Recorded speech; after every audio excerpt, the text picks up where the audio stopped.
निपी, हालांकि जीडीपी के आंकड़े हमेशा इम्पोर्टेंट होते हैं। मुझे फीडबैक आ रही है, फिर से पीसीआर को काम करनी पड़ेगी।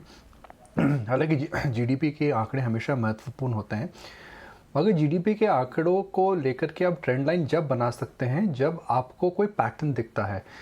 बिकॉज हम देख रहे हैं कि इस समय ग्लोबल लेवल पर, लोकल लेवल पर ओमिक्रॉन वायरस वेरिएंट को लेकर के इकोनॉमी में किस प्रकार का डिमांड सप्लाई इक्वेशन बनेगा, ये बोलना बहुत मुश्किल है। So you can only analyse a trend line when things are normal.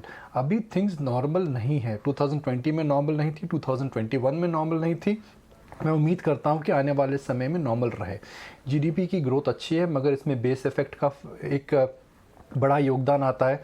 हम अगर जीडीपी और शेयर बाज़ार को अगर कनेक्ट करने की बात करें तो शेयर बाज़ार अगर आप देखें तो अब पिछले 10-12 दिन की गिरावट को आप हटा दें तो शेयर बाज़ार इकोनॉमिक ग्रोथ के प्रोस्पेक्ट्स को लेकर के काफ़ी मजबूती दिखा चुका है। मगर एक हम शॉर्ट टर्म व्यू की बात करें, एक मीडियम टर्म व्यू की बात करें। शॉर्ट टर्म में एक बात तय है डिम्पी की, वॉलेटिलिटी आ चुकी है। वॉलेटिलिटी यहाँ कुछ दिनों के लिए रहेगी। वॉलेटिलिटी और रिस्क में बहुत फ़र्क होता है डिम्पी। वॉलेटिलिटी का मतलब ये होता है कि इस समय शेयर बाज़ार ऊपर नीचे जाएंगे। इंडिविजुअल स्टॉक्स में आप देखेंगे एक प्रकार का वो उतार चढ़ाव आएगा। हमने देखा था कि किस प्रकार से शेयर बाज़ार कल ऊपर खुला और लास्ट 1 घंटे के अंदर नीचे ज़बरदस्त गिरा। मिड कैप स्टॉक्स के अंदर भी हमने देखा था काफ़ी रिवर्सल देखने को मिला है। हो सकता है आज उल्टा हो जाए। तो वॉलेटिलिटी वापस शेयर बाज़ार में आ चुकी है, मगर वॉलेटिलिटी का मतलब ये नहीं है कि रिस्क वापस आ चुका है। रिस्क क्या होता है कि कोई ज़बरदस्त गिरावट आने वाली है, अर्निंग्स के अंदर गिरावट आ सकती है, या कि बहुत बड़ा मैक्रो सेल ऑफ आ रहा है। तो अभी आज रिस्क बड़ा नहीं दिख रहा है।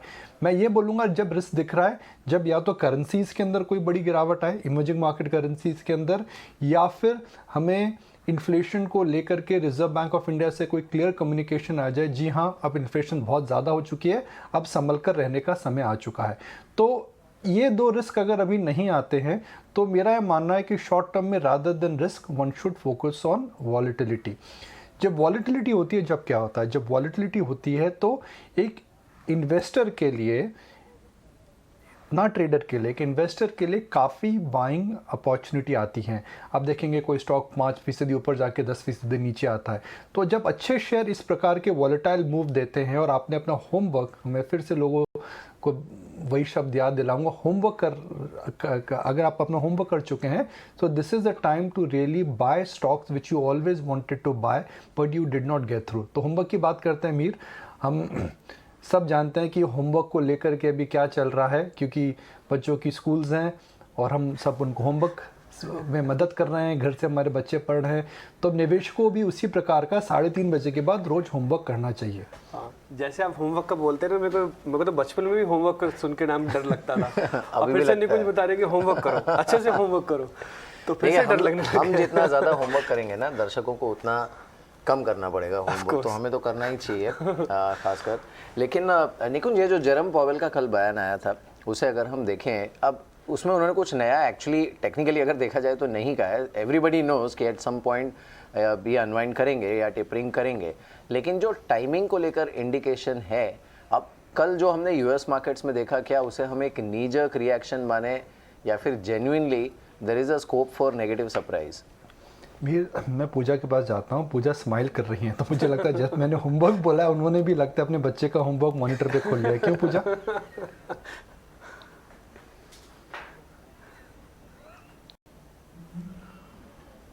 नहीं, अभी तो वो बहुत छोटी है। अभी तो मुझे ये टेंशन नहीं है फिलहाल। चलिए, तो जेरोम पावेल साहब ने हमें क्या होमवर्क दिया है, अगर हम व्यूअर्स को हमारा होमवर्क बताएं तो उन्होंने ये बोला है कि भाई वायरस की वजह से इकोनॉमी में प्रभाव पड़ेगा। क्योंकि वायरस की वजह से इकोनॉमी में प्रभाव पड़ेगा तो फेड ने यूएस इकोनॉमी को आर्टिफिशियली स्टिमुलेट करा था और लिक्विडिटी इंजेक्ट करी थी और उन्होंने इंटरेस्ट रेट्स कम रखे थे। मगर अब उनका मानना है कि जी इकोनॉमी में प्रभाव पड़ेगा, मगर सप्लाई डिमांड इम्बैलेंस हो सकता है। लोग अगर घर पे रहेंगे तो सप्लाई डिस्ट्रप्शन हो सकता है, और सप्लाई डिस्ट्रप्शन होगा तो इन्फ्लेशन ज़्यादा रहेगी, और इन्फ्लेशन इस समय जो है काफ़ी समय तक फेड के कंफर्ट लेवल से ऊपर है। हमने एक शब्द सुना था अक्टूबर नवंबर में, बल्कि मैं बोलूँगा कि अगस्त सितंबर में फेड ने बोला था इन्फ्लेशन ट्रांजिटरी रहेगी, मगर अब वो इस बात को मान रहे हैं कि भाई इन्फ्लेशन इस समय थोड़ी बेकाबू तो नहीं हुई है, मगर थोड़ी चिंता का विषय ज़रूर है। तो अनलाइक एक टेम्पलेट मीर डिम्पी पूजा जिससे मार्केट हमेशा जिस पे फोकस करता था जी, जब भी वायरस की प्रॉब्लम आई है, जब फर्स्ट वेरिएंट आया था, सेकंड वेरिएंट आया था, फेड ने क्या बोला जी, वायरस का इम्पैक्ट इकॉनमी में आएगा, हम ब्याज दर नहीं बढ़ा सकते हैं, हमें लिक्विडिटी इंजेक्ट करनी पड़ेगी। मगर पावेल साहब अब कहते हैं जी इकॉनमी पे भी इम्पैक्ट पड़ेगा, मगर इन्फ्लेशन पे भी इम्पैक्ट पड़ेगा, जिसका मतलब ये है कि हमें इन्फ्लेशन को भी कंट्रोल करना पड़ेगा।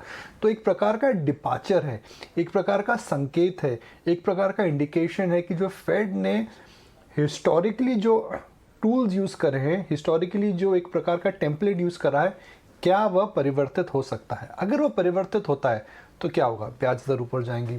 हालांकि मुझे लिक्विडिटी को लेकर के इतनी चिंता नहीं है, बिकॉज ग्रोथ आएगी तो लिक्विडिटी बहुत बड़ी रिवर्स नहीं होगी।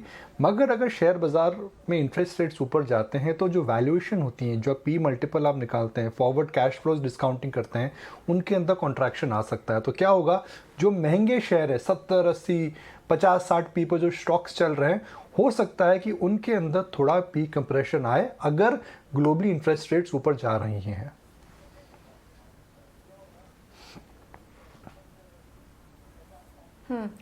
सर ये देखो ये जो नए वेरिएंट को लेकर जो इम्पैक्ट है वो इंडिया में भी अब उसका धीरे धीरे असर दिख रहा है। हम देख रहे हैं कि महाराष्ट्र में तो सख्ती हो ही रही है धीरे धीरे, साउथ में कुछ मामले बढ़ते हुए नज़र आ रहे हैं। अगर बाकी सारे स्टेट्स भी इसको फॉलो करेंगे धीरे धीरे तो और कितना इम्पैक्ट पड़ सकता है और फिर इसका क्या असर दिखेगा भारतीय बाज़ारों पर?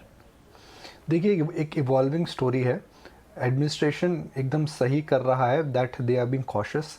और पिछले 2 सालों में 18 महीनों में हमने क्या सीखा है कि अगर आप वायरस की एंट्री पे अगर आप चेक एंड बैलेंस कर सकते हैं तो ये स्प्रेड नहीं होता है। अगर ये स्प्रेड हो जाता है तो कंट्रोल करना बहुत मुश्किल होता है। तो सख्ताई तो बरतनी पड़ेगी, और सख्ताई अगर उससे तो लोगों को कठिनाई भी ज़रूर आएगी, जिनके ट्रैवल प्लान्स हैं, जो बाहर आना चाहते हैं, जो जाना चाहते हैं। मैं अपने पर्सनल एक्सपीरियंस से कह रहा हूँ, मेरे एक रिलेटिव सिंगापुर में रहते हैं, आने वाले थे, अब वो सोच रहे हैं कि क्या वो आएँ, क्योंकि अगर आएंगे तो सिंगापुर हाई रिस्क कंट्री है, इस समय हो सकता है उनको इंस्टीट्यूशनल क्वारंटीन करना पड़े। तो इस प्रकार की कठिनाई तो जो होगी, मगर you have to be strict, because the only way to control this virus is आप उसको स्प्रेड होने से पहले रोक लें। अगर वो स्प्रेड हो जाता है तो फिर लॉकडाउन आएगा, लॉकडाउन की वजह से हम चाहते हैं कि और ज़्यादा कठिनाई होगी। तो इस समय एडमिनिस्ट्रेशन को कड़े कदम उठाने पड़ेंगे। मगर मेरे हिसाब से दर्शकों को क्या करना चाहिए, मेरी बस सलाह है, if I can just share my personal thoughts here. एक शीट लीजिए, उसमें 3 कॉलम बनाइए, बाय, सेल और होल्ड। इस समय गिरावट में आपको क्या खरीदना चाहिए, इस समय गिरावट में आपको क्या रखना चाहिए, और इस समय गिरावट या थोड़े से उछाल में आपको क्या बेचना चाहिए। इस कॉलम के अंदर, बाय कॉलम के अंदर मेरे हिसाब से बैंक्स और इंडस्ट्रियल्स और केपेक्स रिलेटेड थीम्स आएंगे। होल्ड के अंदर आईटी आएगा, और सेल के अंदर कुछ हद तक मेरे हिसाब से कंज्यूमर स्टेपल्स आएंगे। तो एक सिंपल कॉलम बनाइए, स्टॉक स्पेसिफिक कॉलम बना सकते हैं, या फिर एक आप सेक्टर स्पेसिफिक कॉलम बना सकते हैं, मगर कॉलम जरूर बनाइए, बिकॉज ये बाज़ार इस समय एक तरफा नहीं जाएगा, वॉलीटिलिटी आएगी। और एक वॉल स्ट्रीट में गुरु ने कहा था, जिनका नाम है चार्ली मंजर, उन्होंने कहा था that there is a difference between risk and volatility, and volatility will always create opportunity for a long term investor. So अपनी बाय कैटेगरी के कॉलम पे फोकस करिए। जब मार्केट में वॉलीटिलिटी ज़्यादा आती है, थोड़ी गिरावट आती है, तो ज़रूर जा कर के खरीदिए, बिकॉज बुल मार्केट इंटैक्ट है। मगर बुल मार्केट जो एक तरफा चला था, उसके अंदर दिशा परिवर्तन नहीं आ रहा है, मगर उसके अंदर वॉलेटाइल पैटर्न जरूर आएगा। निकुंज, आप जिस लिस्ट की बात बोल रहे हैं ना, वो लिस्ट मैंने तो बनाना शुरू कर दी। मैं एक बार दर्शकों को दिखा भी देता हूँ, आप चाहो तो ऐसे भी लिस्ट बना सकते हो। और ये इटिना स्वदेश के पोर्टफोलियो बनाने की जो पूरी लिस्ट है ना, आपको दिख जाएगी। 10% अगर मार्केट गिर रहा है तो आपका 3 कॉलम होने चाहिए। फर्स्ट कॉलम होगा बाय का, सेकंड कॉलम होगा आपका यहाँ पे होल्ड का और सेल का। आप इसको भरते जाइएगा। मैंने तो आपसे शुरू कर दिया। आपने सर बाय का तो बता दिया, बैंक्स लेना है, होल्ड का बता दिया, आईटी लेना है, सेल वाला एक बार मैं सुन नहीं पाया सर अच्छे से, एक बार जरा वो बताएंगे क्या करना है। मेरी लिस्ट तो शुरू हो गई है। डिम्पी, मैं सबसे पहले लिस्ट बनाता हूँ घर में काम क्या करना है, हाँ, शाम को खाने में क्या लाना है। आप तो सीधा शेयर बाजार की पहले लिस्ट बना रहे हैं सुबह सुबह। सर ये ज़्यादा जरूरी है। आप जब बैठे तो मार्केट की चर्चा हो रही, तो लिस्ट ना बने ऐसा हो नहीं सकता। देखिए सेल में क्या होना चाहिए, सेल के अंदर महंगे शेयर्स अवॉइड करिए, बिकॉज अगर इंटरेस्ट रेट्स ऊपर जाती हैं तो पी मल्टीपल का कंप्रेशन होगा।